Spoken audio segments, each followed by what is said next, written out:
we're going to jump into Fluke for real. There's some things to talk about, some things to break down. Then we're going to do some rapid fire for you. First one here is Jahmyr Gibbs. 27.6 fantasy points. Hey, we got the day we knew could happen. Oh, man. It was in the absence of David Montgomery, and a handful of it maybe came in garbage time. But hey, that doesn't matter for fantasy football. That happens when you're a good, talented player.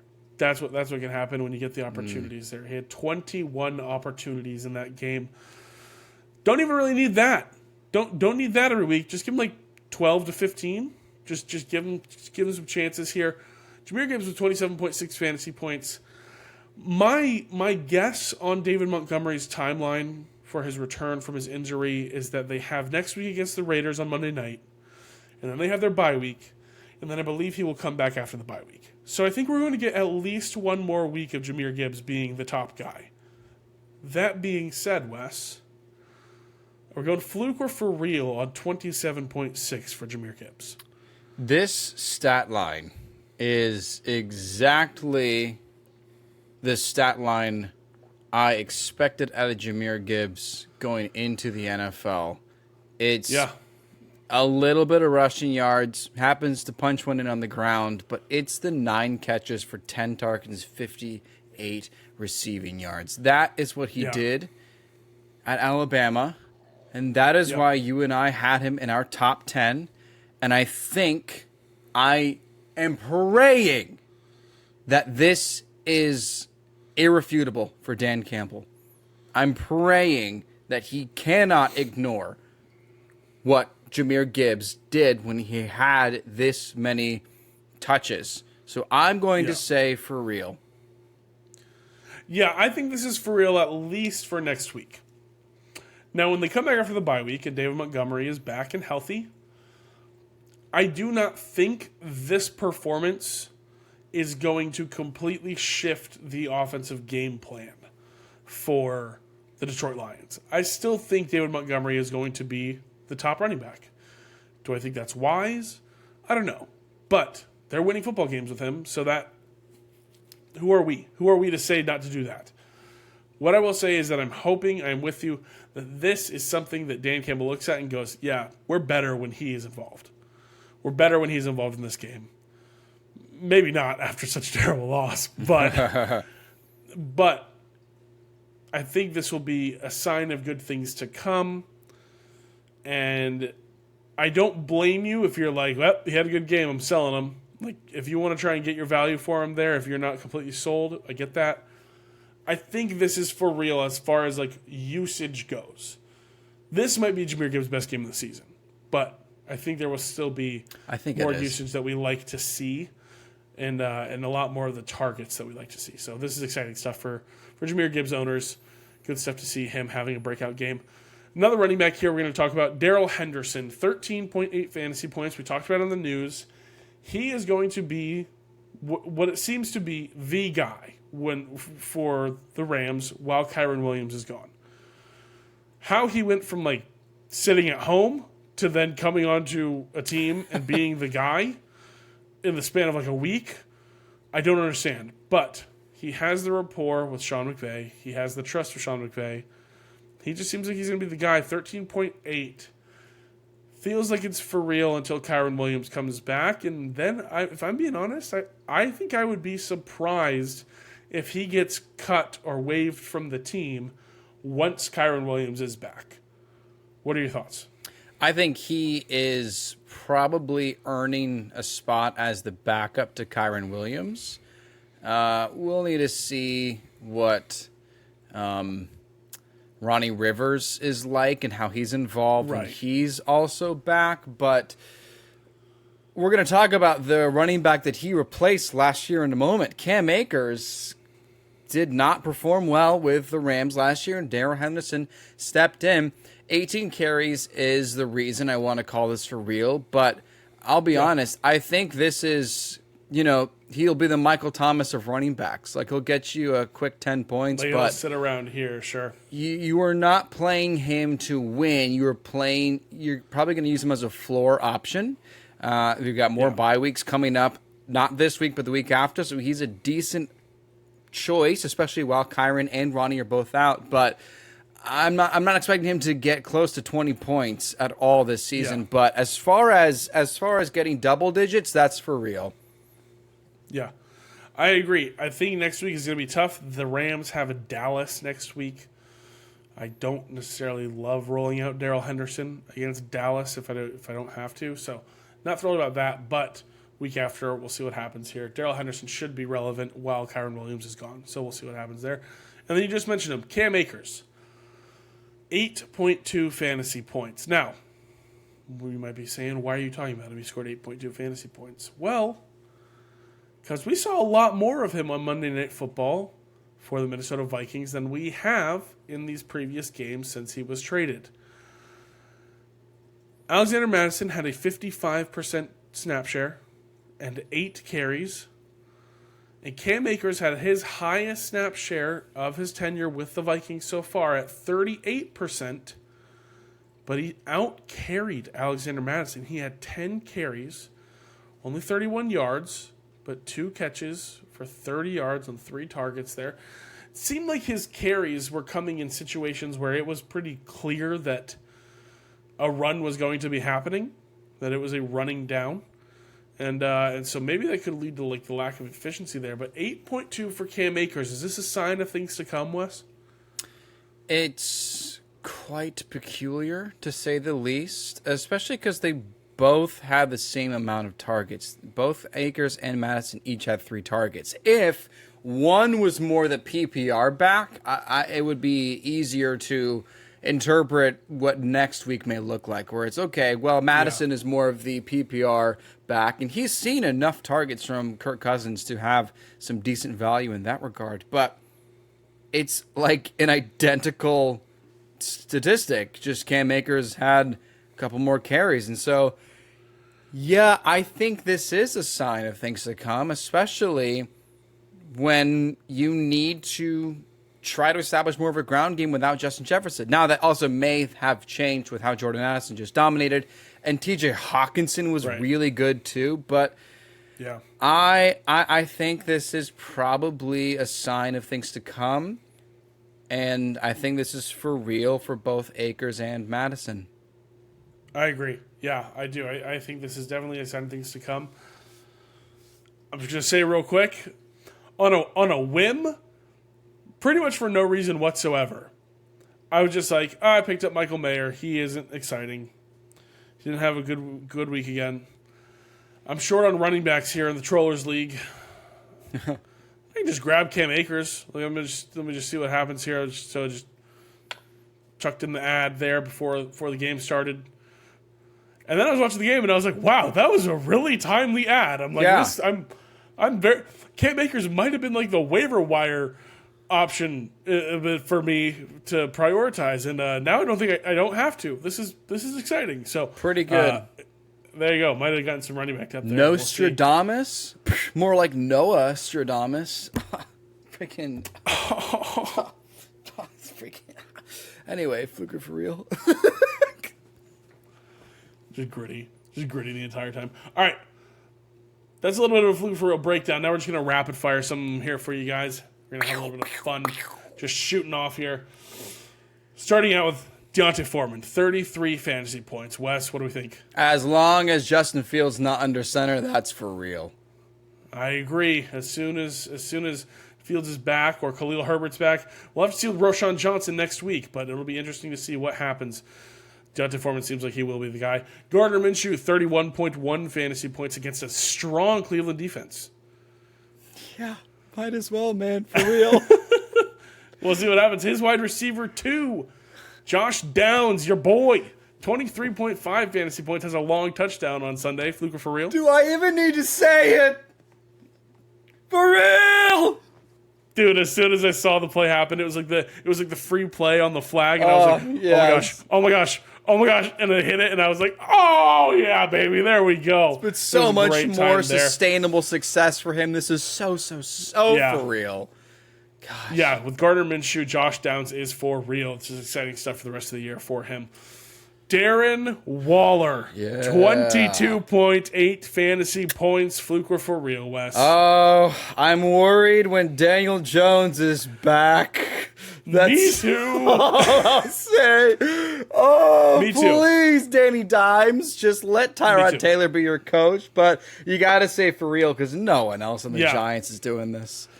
Right. Here's what I will say. The reports were this week that Brian Daboll took over the offensive coordinating position, was calling plays on Sunday for the offense. Ah. That is the word that the reports out of the Giants camp. 8 targets. That's exciting stuff for Darren Waller. Baby. We'll have to wait and see what happens next week. Gus Edwards, my dud for week 7, 21.4 fantasy points. Again, the Lions look like a shell of themselves, so I don't know what just happened there, but what do we think? Fluke or for real? I think this is a fluke. I think this was just an incredible game. I think this really was just the Ravens had a master plan against the Lions, and this was just a good game. I can say a fluke. Yeah. Gus Edwards had a massive catch and run. 1 target on the game, but he caught the pass like 3 yards past the line of scrimmage and then ran for like another 77 yards. So he had an 80-yard catch. That's 9 points of this 21.4. A 12.4-point game for Gus Edwards, I'd be like, yeah, that's pretty much in his wheelhouse. Like, yeah, he had like 60 yards and a touchdown. Yeah. Sure, that sounds good. So we'll see what happens here. This feels fluky because of the big play, but also listen, it happened. So there you go. But Gus Edwards, flex territory, maybe. We'll see what happens there. Jonathan Taylor, 21 fantasy points. Fluke or for real, Wes? He's back, baby. JT's in the house. Looking good, for real. It is his job there, it seems like. Even though Zach Moss is involved, they actually have the same amount of carries in this game. Wow. But I can't see this team having 36 running back carries a game. So I don't know. We'll have to see what happens here. I'm going to say for real on Jonathan Taylor being back. Courtland Sutton, 19.6 fantasy points. Dude, we were just a year early, it feels like. Yeah. This is for real, right? This is for real, and especially as we keep an eye on the Broncos with trade allegations, but Sutton is clearly the only person Russell Wilson trusts in that offense. Yeah, definitely. Let's stay in the AFC West here. Joshua Palmer, 18.3 fantasy points, 5 catches for 133 yards, 7 targets. What do you think, Wes? I'm going to call fluke. That seems... Are you? That just seems like so much it's because Keenan Allen won't do that bad again. Austin Ekeler won't do that bad again. Game, sure. But I will at least give the credit to Josh Palmer as the wide receiver too, and that Quentin Johnson is not involved. And Gerald Everett, I think, had a touchdown as well. So I think it was he did. Yeah. I'm pushing back on this, but I do see what has happened from this game against the Chiefs. Yeah, I think Joshua Palmer is worthy to be rostered, even considered for flex territory for your team. I think it's just become clear that he is filling the Mike Williams role, like you said, not Quentin Johnson. So we'll see what continues here. But 18.3, I know a lot of people rolled him out this week in Buymageddon, so they're feeling pretty excited about that. Marquez Valdes-Scantling on the other side of the ball there. 17.4 fantasy points. Wes, Fluke for real? I'm going to still call fluke on this, man. Nothing said this was anything to expect from him. Yeah, fluke for sure. His wide receiver mate, Rashee Rice, your stud of the week, Wes. 17 fantasy points, 5 catches, 60 yards, and a touchdown. A little bit of a semi-breakout here for Rashee Rice. What do we think, Fluke, for real? I mean, I called him my stud for the week, so I'd have to follow that up with saying this is for real. It is. Jaxon Smith-Njigba, 16.3 fantasy points, 4 catches for 63 yards and a touchdown. Obviously, he benefited from DK Metcalf being out. But after a week 6 where he did play 73% of snaps, what do we think here with JSN? I think it's starting to evolve where he is going to be part of this offense more and more. And that was something that you mentioned at the start of this season, that they don't run wide receiver 3 sets that often. I think they're going to have to start doing that because there's a reason they took him in the first round. So I'm going to say for real, I don't necessarily want him too often my flex at the moment, but I definitely want him rostered. So this is for real. Yeah, definitely. Jake Bobo, undrafted wide receiver for the Seattle Seahawks. He's a rookie. 16.1 fantasy points, 4 catches for 61 yards, and one of the most skillful touchdowns I have seen this season. My goodness. Yeah. Jake Bobo, Fluke for real? Pretty cool, man. Fluke. Sorry. Yeah, it's a fluke. Once DK comes back, he's going to be bud. out. But I do love saying your name, so I hope you appear more on this podcast. Dalton Kincaid, 15.5 fantasy points, 8 catches for 8 targets, 75 yards. This is a guy you really liked in the preseason. Wes, what do we think? Fluke for real? I'm leaning all in on Dalton Kincaid. You're going to hear me say his name a couple times in this episode. I love this guy. That's for real. Yeah, I think it is for real as well. It's an exciting time for Buffalo Bills fans to see your your first round draft pick come out and play like that. 8 catches on 8 targets is exciting stuff. Najee Harris, 15.8 fantasy points, finds the end zone for the first time this season. Fluke for real.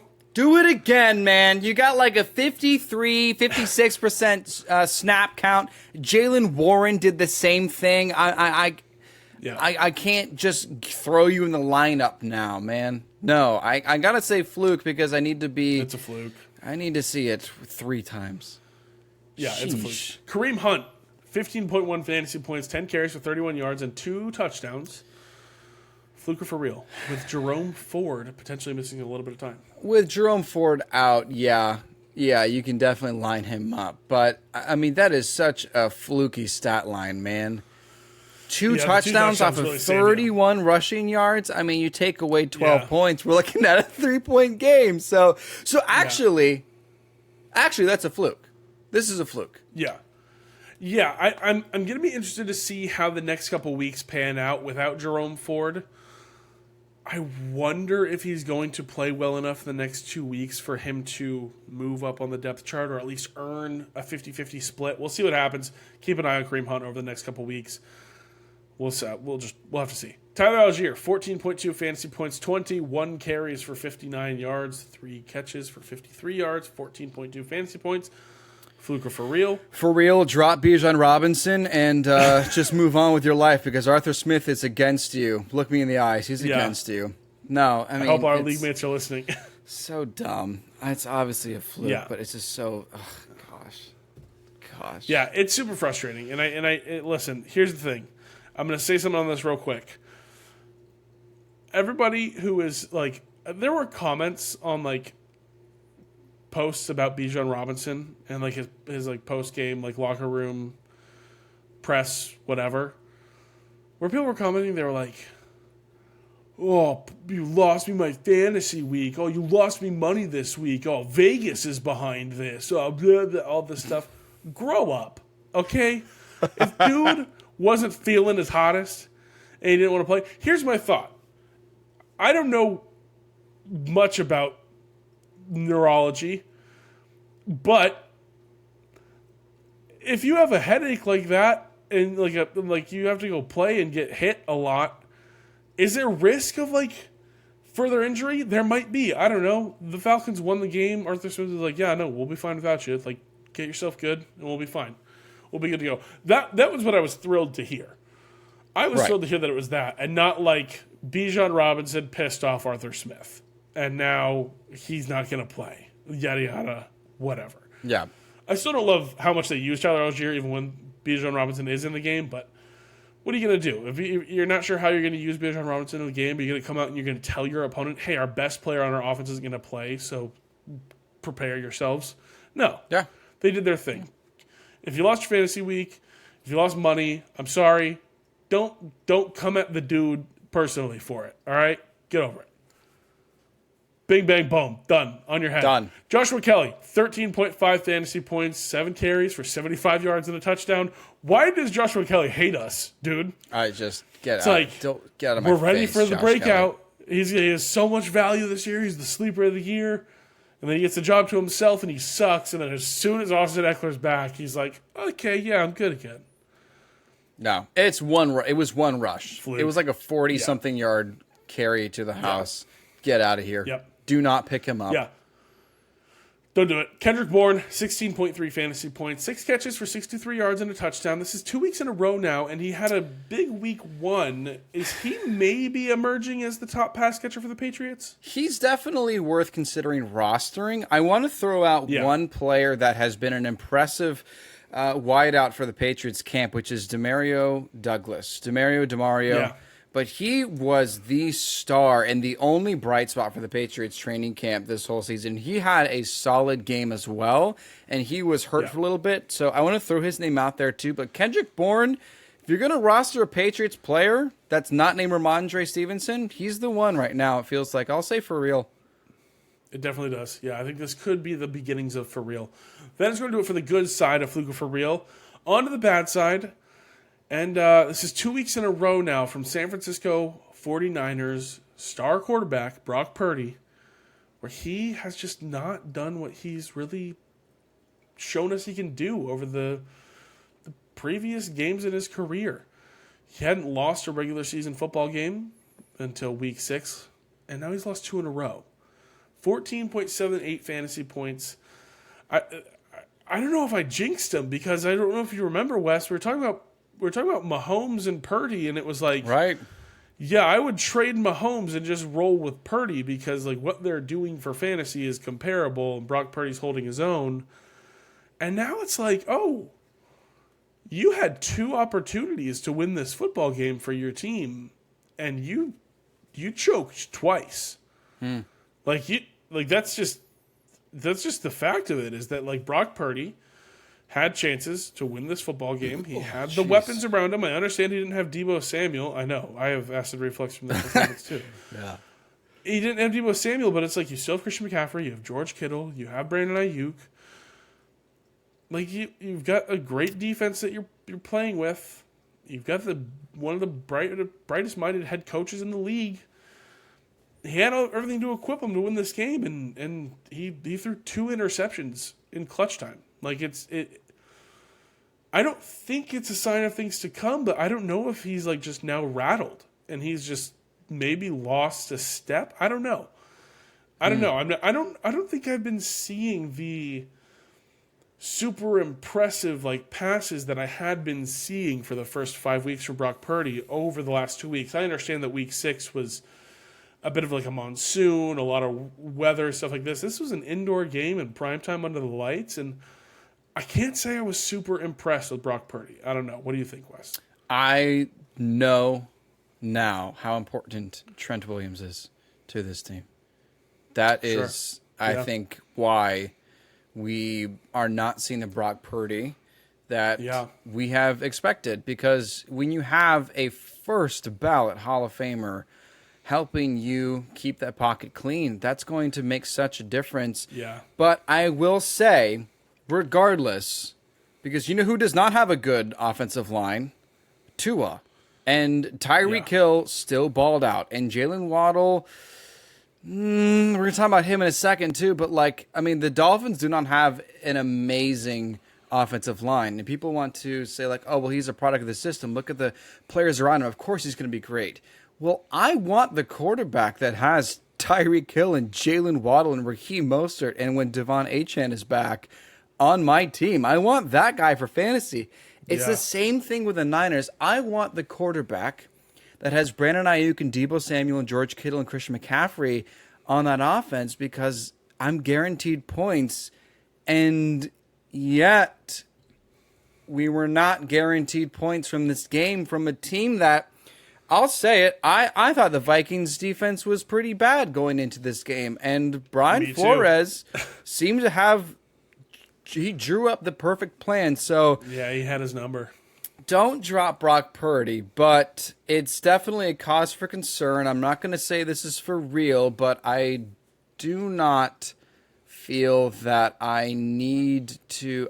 I'm not in a quarterback controversy on my team if I have Brock Purdy anymore. I'll just continue to start the guy that I drafted before him for now. I agree. Yeah. Sorry. I know people lost their week because of Purdy. The matchup was fantastic. Yeah. And it's disappointing to see.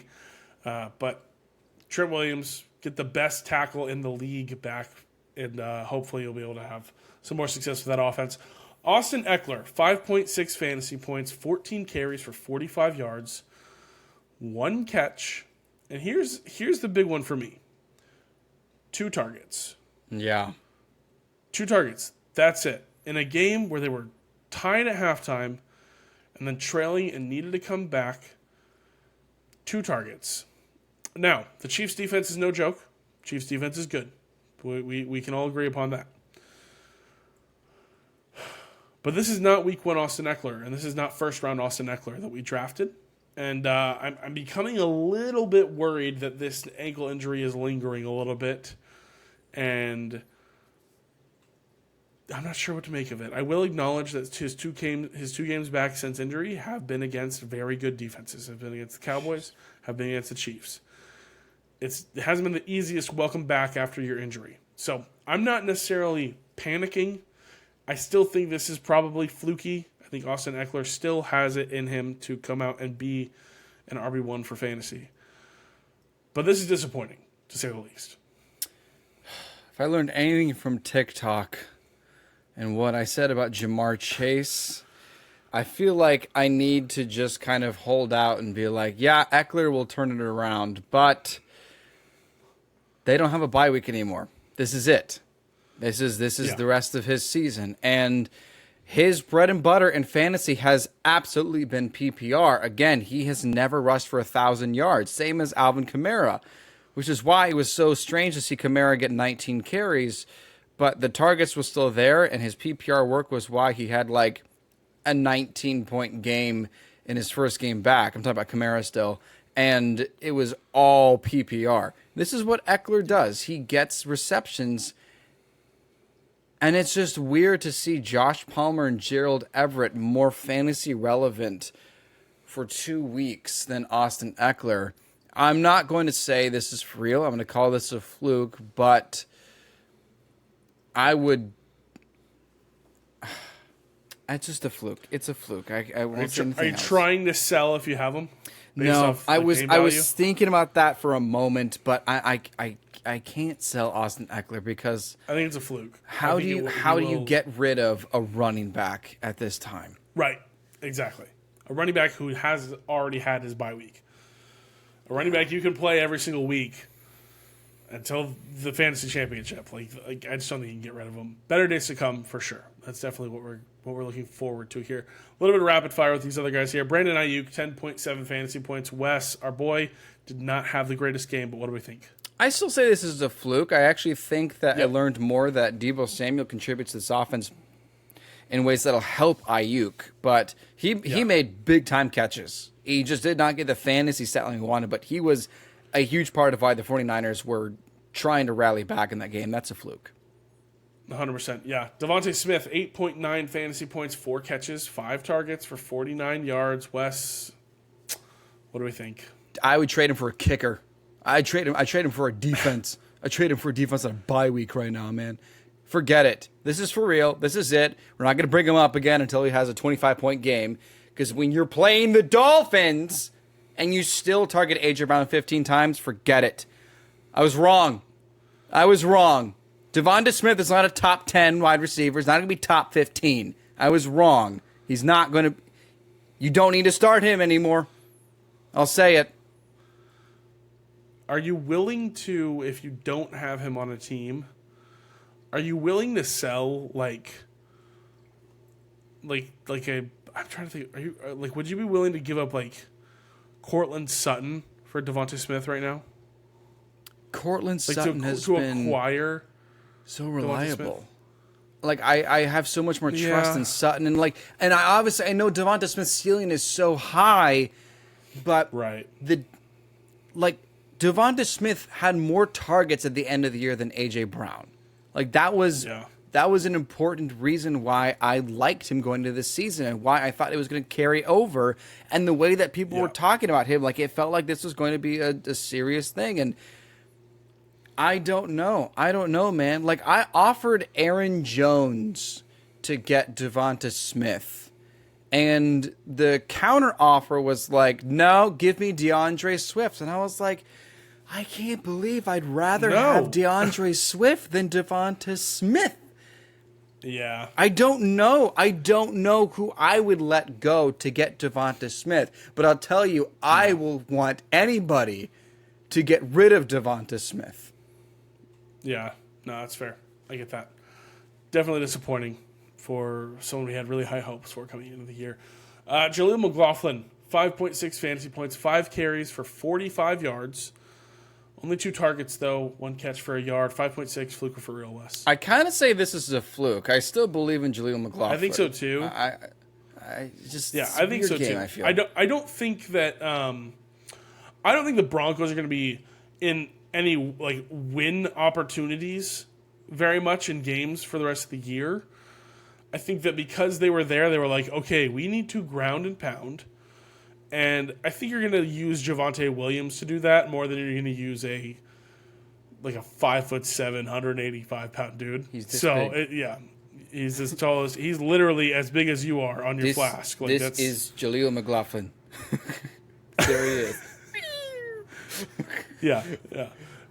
Russell Wilson just looks at that guy and targets him 8 times a game. Listen, it's a fluke. I think there are better days to come for Jaleel McLaughlin. Josh Jacobs, 5.1 fantasy points. Fluker for real, Wes. For real. I mean, you lock him in your lineup, but it's the same thing we said about Devontae Adams. I mean, this is it. Yeah, I think better days are to come when there's not Brian Hoyer as the quarterback running the offense. And we've seen that with Jimmy Garoppolo. Josh Jacobs had some down weeks, had a couple really good weeks. I like Josh Jacobs with Garoppolo. So enough to call this a fluke because of the situation. So I think that's where I'm at with Josh Jacobs. Anyways, Jaylen Waddle, last guy here, 12.3 fantasy points, 6 catches on 6 targets for 63 yards. Fluke for real, Wes. Well, I'll say for real. I think it's time we say for real on this, and it's just because we have expected Jaylen Waddle to be giving us wide receiver 1 type of numbers. A lot of people actually strategized their drafts and felt fine taking Jaylen Waddle as their wide receiver 1. That's just not the case. He's the clear wide receiver 2 behind Tyreek Hill, who is clearly on pace for 2,000 yards. So this is it. We're going to get in this double-digit 15-point range, and you just got to hope that maybe one day he has a boom game, and that's it. Yeah. The hope is that you hit on your wide receiver 2, who is acting like a wide receiver 1, and you don't have to rely on Jaylen Waddle to be your wide receiver 1. Maybe you got Puka. If you have Puka, roll out Jaylen Waddle, you're happy. There you go.